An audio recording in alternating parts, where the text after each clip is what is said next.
اعوذ باللہ من الشیطان الرجیم بسم اللہ الرحمن الرحیم۔ شریعت، طریقت اور حقیقت، مختصراً گفتگو۔ اللہ تعالیٰ اور اس کے رسول صلی اللہ علیہ وآلہ وسلم نے جو احکام مقرر کیے وہ شریعت ہیں، پس حلال، حرام، فرض، واجب، سنن اور مستحبات، اسی طرح مکروہ تحریمی،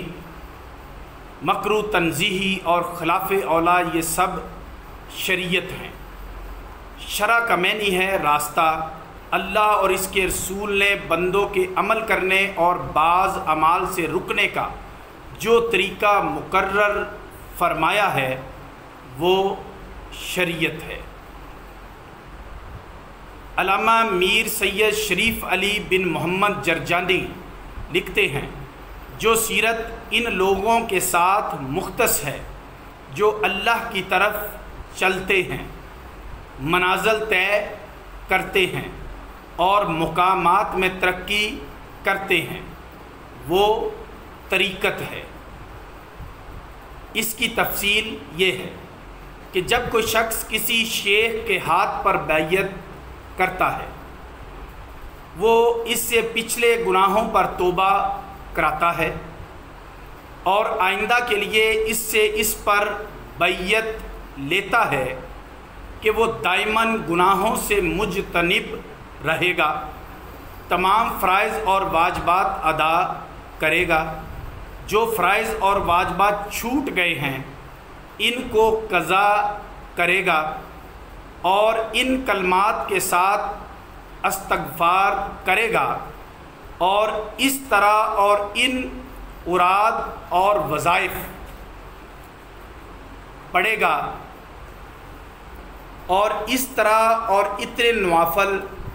پڑھے گا، ذکر بالسر یا ذکر بالجہر کرے گا،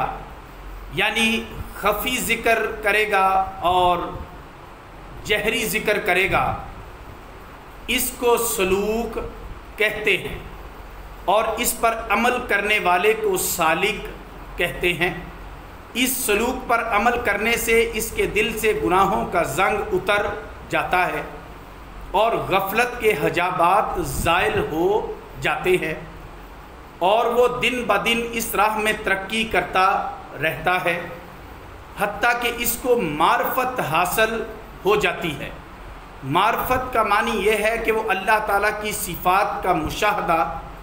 کرتا ہے، حتیٰ کہ اس دنیا میں جو بھی واقعہ یا حادثہ رونما ہو وہ اس کا رشتہ اللہ تعالیٰ کی صفات سے جوڑ لیتا ہے اور اس پر منکشف ہو جاتا ہے کہ یہ واقعہ اللہ تعالیٰ کی فلاں صفت کا ثمرہ ہے۔ سو سالکین کی اس سیرت کو طریقت کہتے ہیں۔ علامہ سید محمد امین ابن عابدین شامی لکھتے ہیں، حقیقت کا باطن شریعت اور طریقت میں ہے، جیسا کہ مکھن کا باطن دودھ میں ہے۔ جس طرح جب تک دودھ کو بلویا نہ جائے اس سے مکھن حاصل نہیں ہو سکتا،